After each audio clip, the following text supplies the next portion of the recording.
Magandang araw po. Sana po'y nasa mabuti kayong kalagayan. Ako po ulit si Obet. At ito na po ang pagpapatuloy ng kwento ng Ang Pangarap Kong Panabong. 11 tagpo.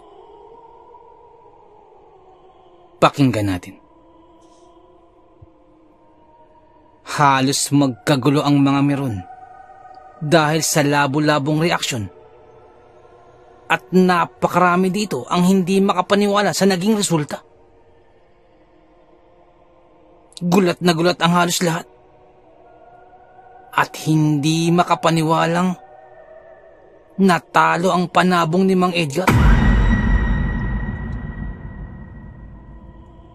Paano nangyari yun? Kaya nga, pambihira. Paano nanalong maliit na manok? Sari-saring reaksyon ang nasambit ng mga meron. At maging ang sentensyador mismo ay tila hindi inaasahan ang kalalabasan ng laban. Ang mga pinsan ko naman ay halos mabaliw na sa kakatalon, kakasigaw, at nagpagulong-gulong pa si Aping sa gilid sa labis na tuwa. Sumayaw naman ang sumayaw si Delpin, at pabuka-buka ka pa ito habang tuwang-tuwang nagsisipagsigawan kasama ng iba ko pang mga pinsan. Tuwang-tuwa din ako nang bigla kong maalala si Bagsik. Agad ko itong kinuha mula sa sentensyador. At nang hawakan ko si Bagsik, ay agad kong tiningnan ang katawan nito. Kinapaka ko ang kanyang mga paa. Makalipas lamang ang halos kalahating minuto, bigla akong kinilabutan sapagkat wala akong maramdamang sugat. Para makasigurado, ay bahagya ako pang hinila at tiningnan maigi ang kanyang mga pakpak. Sinilip ko pa ang kaliwat kanan nitong panig. Subalit wala talaga. Parang hindi ako makapaniwala.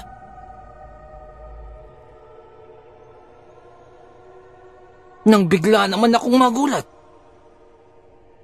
nang pasanan ako mula sa likod ni Celso. Panalo tayo, Estong! Panalo tayo! Panalo! Sigawan pa ng mga pinsan ko. At dahil doon ay biglang nawala ang aking mga inisip at napunta sa pagkapanalo ni Bagsik. Niyakag na ako nila kuya na lumabas ng ruweda. At habang lumalabas ay kabi-kabilaan ng papuring nakuha ko sa mga naroroon. Iho, ang tindi ng manok mo pala. Pinahanga mo ko. Sambit ng isang matandang sabongero. Kaya nga utoy, magaling ang iyong panabong. Magaling ang ipinakita. Dagdag pa ng iba. Tama. Ikaw lamang tumalo kay Mang Edgar. Sambit pa ng isa. Pambihirang laban talaga. Hindi ko nga din alam kung paano tinalo ng maliit na manok ang mayahin. Kaya nga, lamang na lamang na ang mayahin eh. Natalo pa sa huli. Dagdag pa ng iba. Ganyan talaga ang sabong. Yun ang dahilan kung bakit nahuhumaling tayo. Pambihira talaga ang sabong. Sambit pa ng mga meron. Ako naman ay tuwang-tuwa sa aking mga naririnig. At kung kanina ay panay pangungutya, ngayon naman ay kabaliktaran. puros papuri ang aking naririnig. Nang ilang sandali pa'y nahagip ng aking paningin ang panig ni na Mang Edgar. At sa kanilang kilos pa lamang ay ramdam kong hindi makapaniwala ang mga ito na tinalo sila. Tila nag-uusap-usap pa sila kung papaanong nangyari ang resulta. Ngunit ang isa sa mga kasamahan ni Mang Edgar ay nakatingin lamang sa akin na parang naghihinala. Hindi ko na ito masyadong pinansin pa. Subalit, ramdam ko na hindi ako binibitawan ng tingin nito. Nagpatuloy na lamang ako sa paglalakad. At saka tinawag na ako nila Aping. Estong! Nakabawi tayo! Andito lamang ang isa ko pang panabong eh. Malamang isa pang panalo ang mangyayari. Sigaw po ni Aping. Hindi ko na lamang pinansin ang sapanig nila Mang Edgar. At hinayaan ko na lamang na magsalita si Aping. At matapos makuha ang aming panalo, ay lumabas na kami ng sabungan. At pagkalabas, pakiramdam ko ay isa akong sikat na tao. Halos lahat ng naroroon ay parang kilala na ako. Ang husay ng manok mo ah. Maliit lamang pero matindi kong lumaban. Dagdag ng iba. Yun na nga bang sinasabi ko si Estong eh. Di ba't sabi ko si ilaban talaga natin? Kita mo, kung hindi tayo susugal, di tayo mananalo. Dagdag pa ni Aping. At ang kaninang mala Biyernes Santo na mukha nila Delphine at ng iba ko pang mga pinsan ay napalitan na ng abot-tengang ngiti.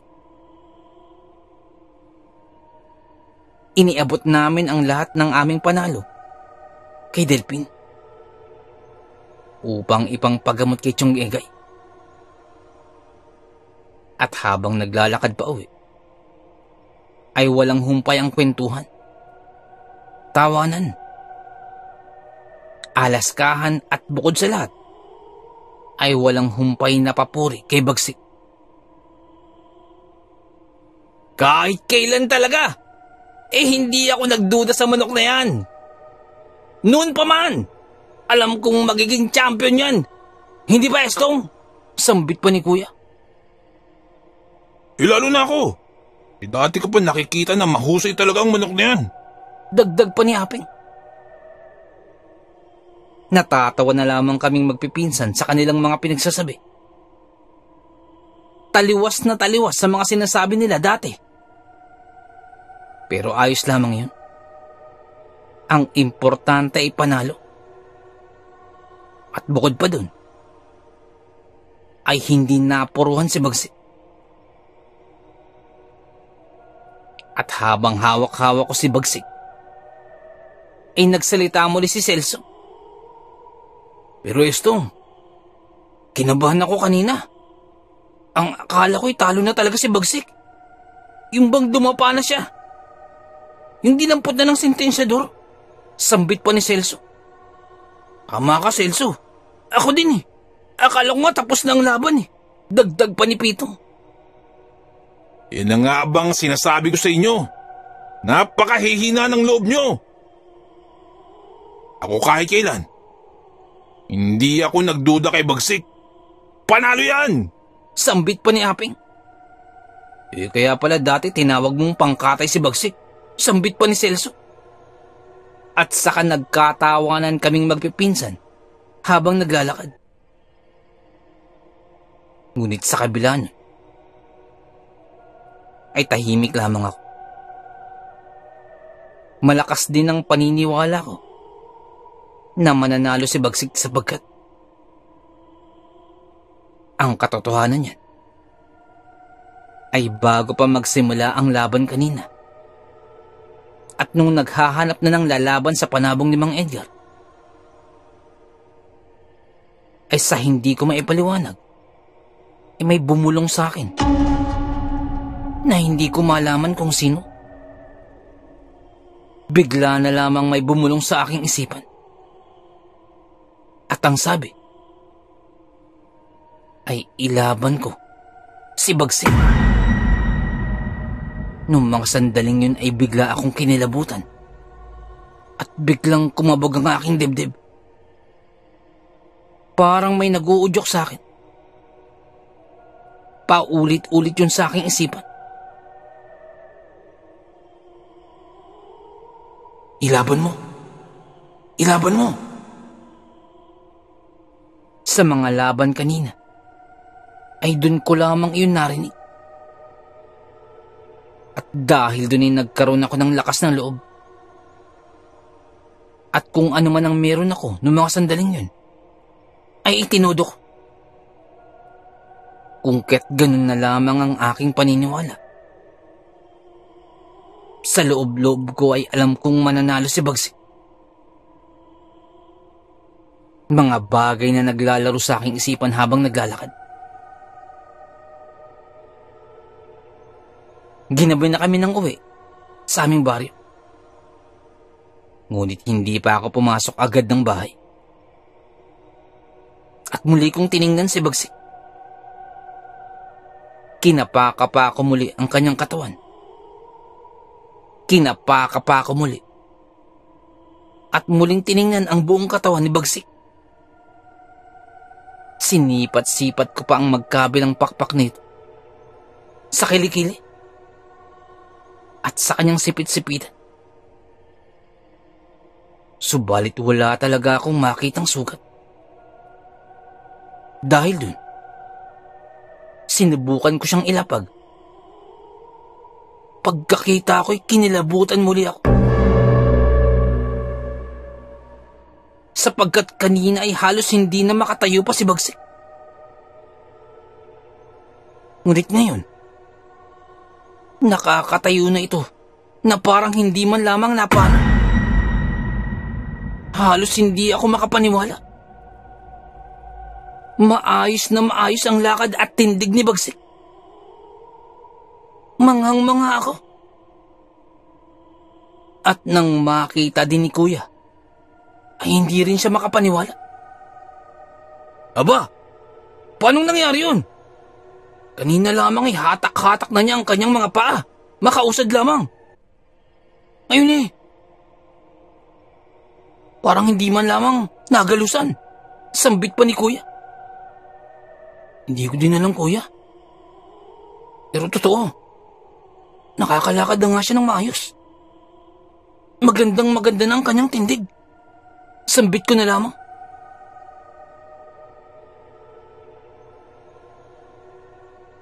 Hindi ko rin maipaliwanag. Ngunit pakiwari ko ay punong-puno ng kababalaghan. Ang araw na yun. Kinabukasan ay pinagamot na agad si Chong Egay. Dinala sa may bayan at dinala sa ospital. Abot-abot naman ang pasasalamat sa akin nila Delphine. Lalo na ni Chang Auring na asawa ni Chong Egay at ng iba pa nilang anak at iba pa naming kaanak. Sa akin ay wala naman iyon. Ang mahalaga ay makatulong kina Chong Egay na kahit papano maibsan ang kanyang pinagdaraanan. Kung tutuusin, ay lahat ng napanalunan ko ay ibinigay ko na. Maging ang aking perang itinaya ay isinama ko na rin sa pagpapagamot kay Chong Egay. Ngunit hindi ko na alintana yun. Masaya ako na maipapagamot na si Chong Egay. Ngunit nung araw din na yun, pagkalabas ko pa lamang ng aming bakuran, ay may tumawag sa akin. Istong, napakahusay pala ng manok mo. Biruin mo, tinalo mo ang pambato sa kabilang baryo. Sambit ni Mang Oro. Salamat ho, Mang Oro. Paano nyo nalaman? Tugon ko na lamang. Paano hindi ko malalaman? Bantog na bantog ang nangyari kahapon. Talagang... At walang ibang bukang bibig ang mga tao kundi ang pangalan mo. Sambit pa ni Mang Oro. Dahil doon ay muli ako nagpasalamat. Maya-maya pa ay may tumawag muli sa akin.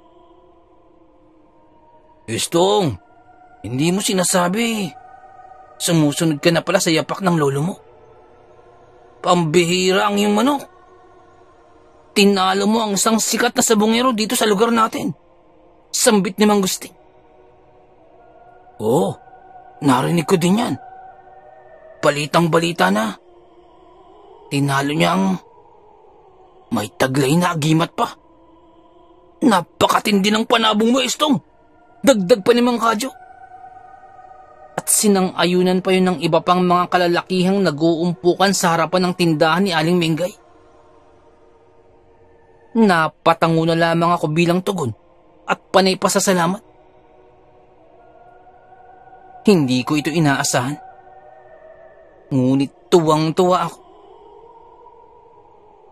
na maging sa aming baryo ay umabot ang balitang tinalo ko si Mang Edgar. Pagka-uwi ko ay nakita ako ni tatay. Estong, hindi mo sinasabi sa akin kahapon ha? Napakatindi pala ng alaga mong panabong. Parang ikaw yata ang nagmana sa lolo mo ah. Sambit pa ni tatay.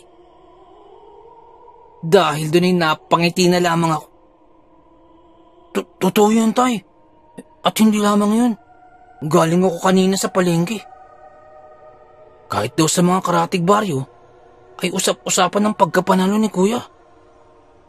At sinabi ko nga kanina na, kapatid ko yan eh. Kapatid ko si Estong.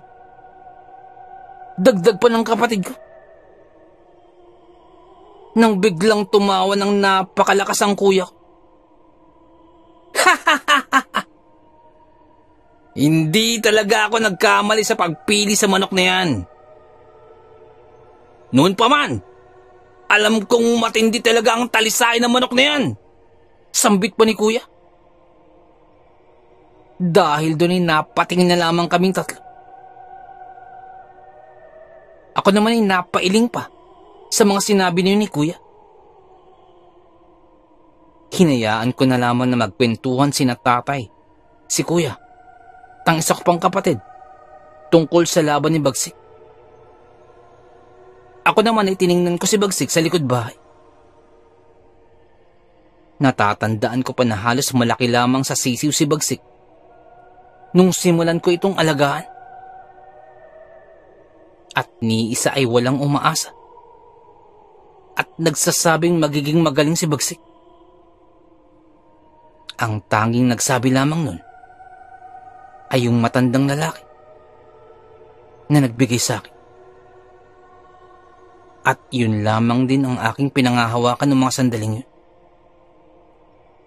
Pero ngayon, ay nag-iba na ang mga sinasabi ng mga tao.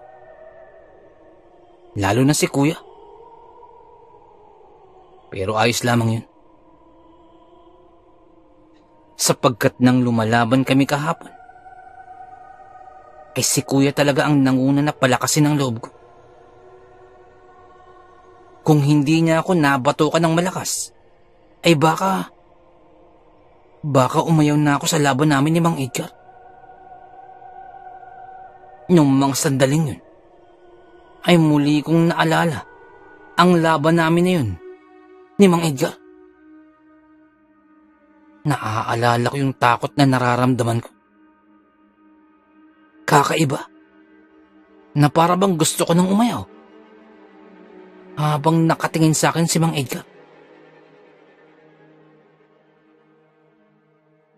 Bigla tuloy akong napasambit sa aking sarili na totoo nga kaya na may agimat sa sabong si Mang Edgar.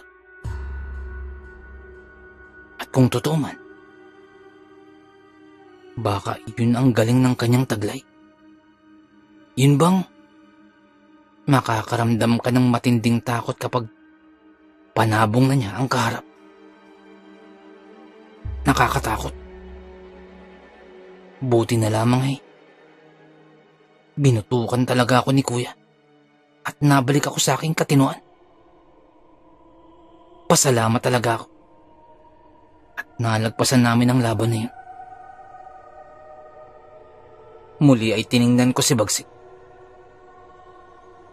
Ang talisain na halos sinlaki lamang ng isang bantam. Bagamat maliit at medyo maiksi ang paa, ay pambihira ang panabong na ito. Masasabi kong may pagkamahiwaga.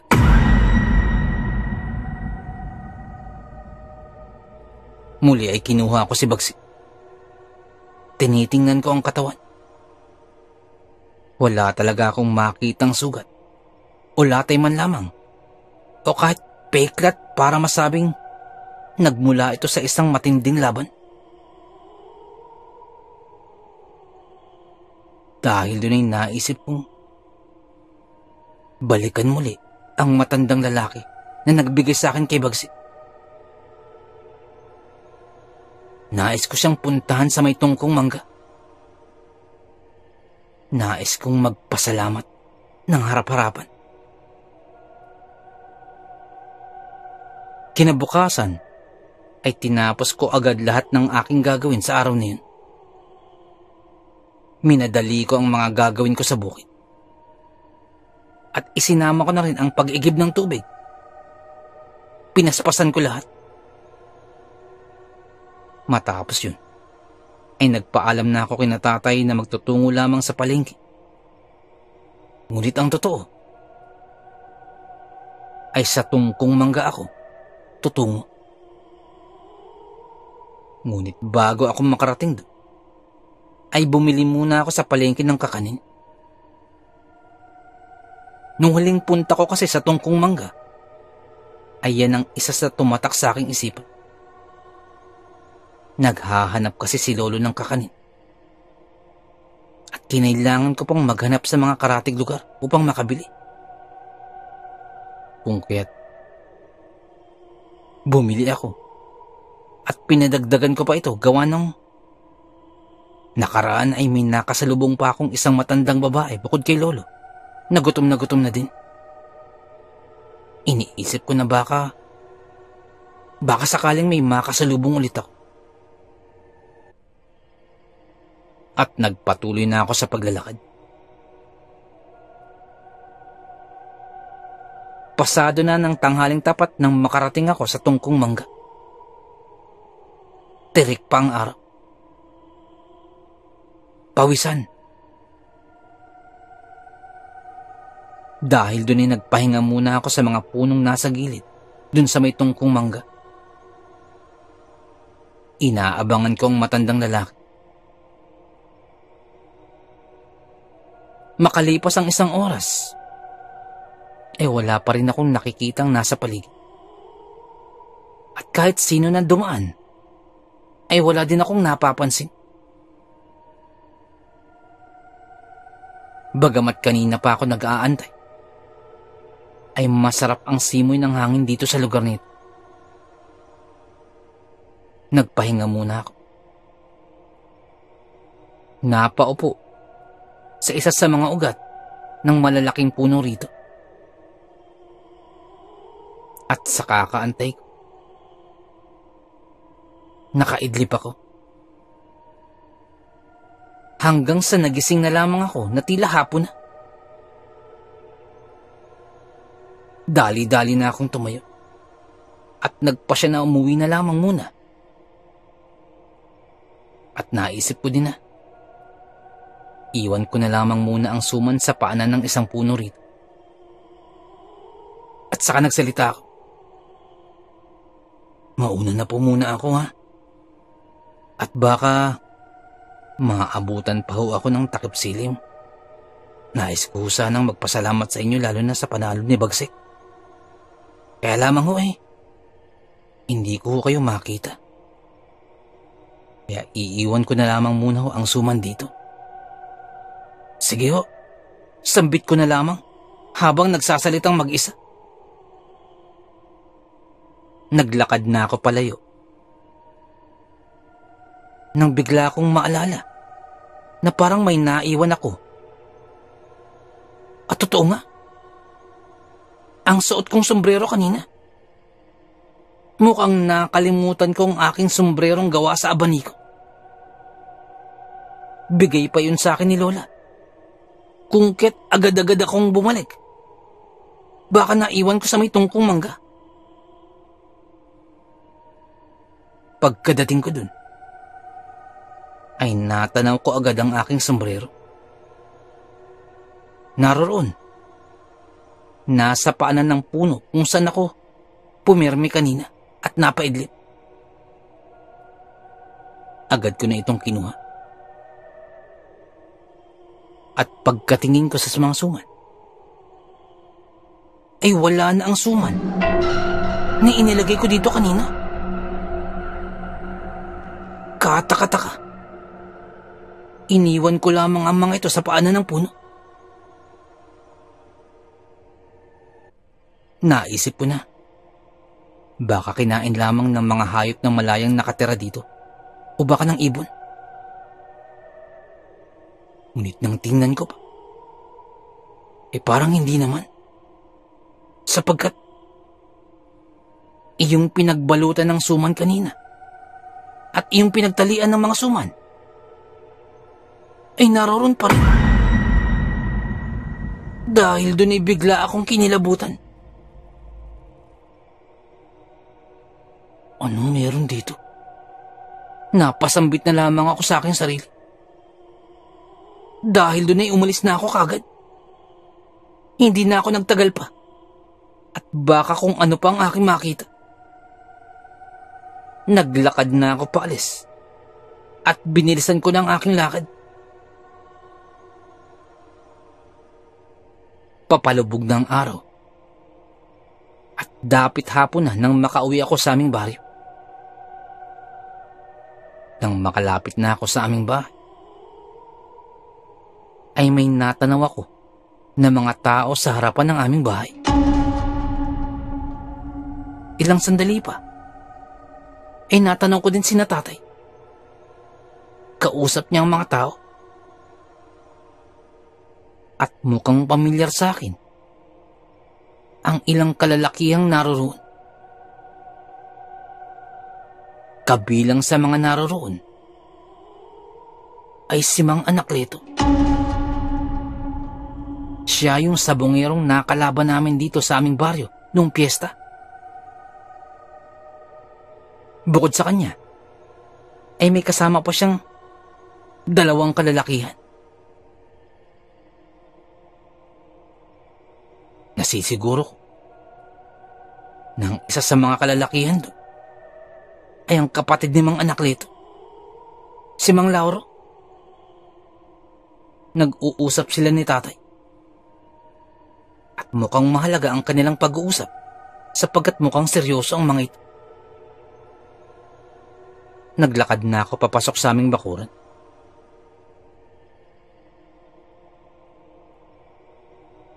Nang mapansin ako ni tatay. Ito. Ito na pala si Estong. Estong! Halika muna. Halika muna rito. Tawag sa akin ni tatay. Dahil doon ay dagli akong tumalima. Tay, magandang hapon po. Magandang hapon din po sa inyo, mga anak Leto. Bati ko sa kanila. Buti naman, Estong, at nakauwi ka na. Sambit ni tatay. Nga pala, anak. Naririto si anak Leto. At si Lauro. Kilala mo naman sila, hindi ba? Kanina ka pa nila inaantay. Sambit ni tatay. Dahil doon ay nagtaka ako. Magandang hapon po sa inyo. Ano ho bang maipaglilingkod ko sa inyo? At paumanhin doon, napag-aantay ko kayo. Tanong ko. Dahil doon ay nagsalita si Mang Anakleto. Estong, hindi na ako magpapaligoy-ligoy pa. Naparito kami at naisa na naming bilhin ang iyong panabong.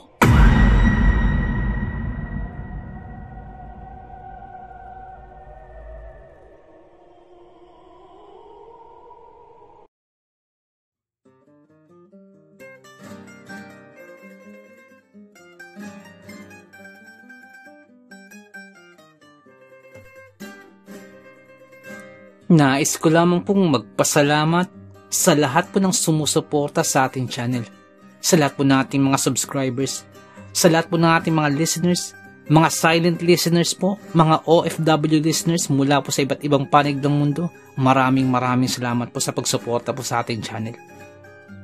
At sa mga nagpadala po ng kwento, maraming salamat po. Ganun din po sa mga writers po natin na tumutulong sa ating channel. Maraming salamat po.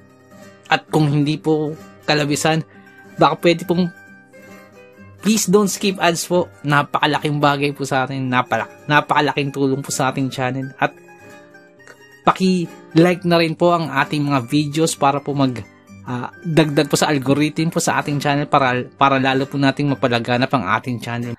Maraming salamat. Kumari din po, pwede pong paki-share po. Maraming salamat po. Nais ko lamang i-shoutout si Boss Aljon Erbolia at sa mga taga-Lambatan na Votas, shoutout po sa inyo dyan. Salamat po Boss Aljon, maraming salamat po sa pakikinig. Shoutout din po kay Pusa ni Tika. Boss, maraming salamat po sa pagbisita muli sa ating channel. Shoutout po sa iyo. Shoutout din po kay Jepoy, kay Jessa at kay Fritz. Ang shoutout po ito ay mula po kay Ma'am Annabeth Apruebo. Shoutout po sa inyo. Shoutout din po kay Boss Bulag na Anghel. Boss, shoutout po. Maraming salamat po. Nais ko lamang pong i-shoutout si Boss Jimmy Kua.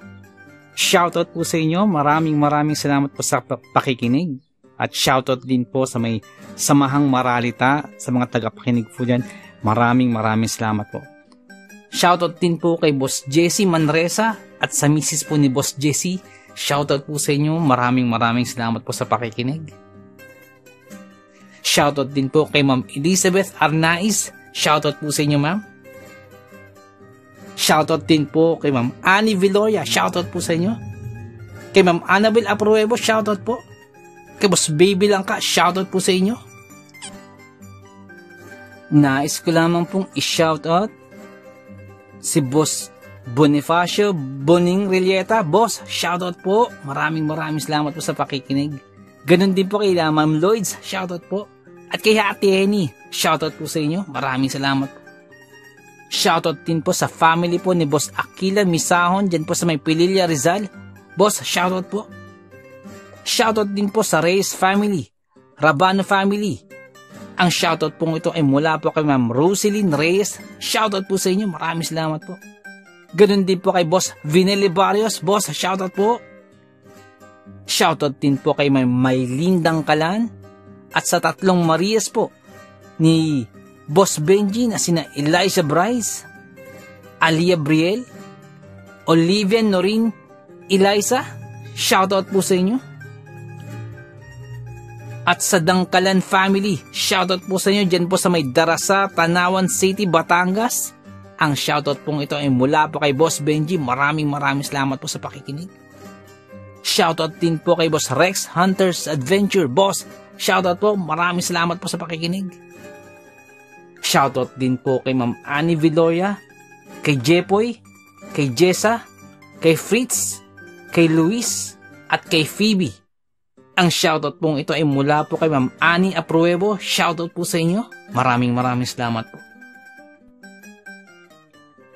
Nais ko lamang pong i-shoutout si Ma'am Janet Verga dyan po sa may Qatar. Ma'am, shoutout po. Maraming salamat po. Shoutout din po kay Boss I'm a Player. Boss, shoutout po sa iyo. Shoutout din po kay Ma'am Maggie Mangahas. Shoutout po. Kay Boss Jun Tupas. Boss, shoutout po. Kay Boss Eduardo Ducay. Boss, shoutout po. kay Boss Rick and Resty Alcantara. Shoutout po sa inyo. Ang shoutout pong ito ay mula po kay Boss June G. Alcantara. Shoutout po. Shoutout din po kay Boss Romeo Alvarez, dyan po sa may San Jose del Monte, Bulacan. At sa mga taga San Jose del Monte, Bulacan, shoutout po. Shoutout din po sa mga taga Padilla, Rizal. Boss, shoutout po. Shoutout po kay Ma'am Maylin Dangkalan. Pagaling po kayo. Ang shoutout pong ito ay mula po kay Boss Benji. Shoutout po sa inyo, ma'am. Shoutout din po sa Calivo and Rojas family from Barangay Monic ng Pikuan, Nueva Ecija. Shoutout po sa inyo dyan. Shoutout din po kay Boss Janjan Golingan. Boss, shoutout po. Kay Ma'am Marina Versosa dyan po sa may Marikina City. Shoutout po. Shoutout din po kay Boss Miguel Doris Kibel. Shoutout po. Kay Boss Romeo Alvarez. Boss, shoutout po. Shoutout din po kay Boss Goodson ng San Mateo Rizal. Boss, shoutout po. Maraming salamat po. Nais ko lamang pong i-shoutout ang My Kokoro team. Shoutout po sa inyo. Shoutout po kay Boss Jeric, kay Boss Lawrence, kay Boss JV, kay Boss Javier, kay Ma'am Angie. Shoutout po sa inyo. Salamat po sa pagtulong. Maraming salamat po. And happy listening sa Villanes family, especially po kay Tandang Elena Villanes, kay Lisa, Eric, Eddie, Don Ramon, and Lorly Villanes from Boss Evans Villanes. Shoutout po sa inyo. Maraming salamat po sa pakikinig. Nais ko lamang pong i-shoutout si Boss Sainuddin Ismail, isa po sa ating masugid na tagapakinig. Maraming salamat po, boss. Shoutout din po kay Boss Val Dayot. Boss, ang isa sa ating magiting na tagapakinig, si Chloe Flores. Shoutout sa'yo. Kamusta ka dyan? At sana'y nasa mabuti kang kalagayan.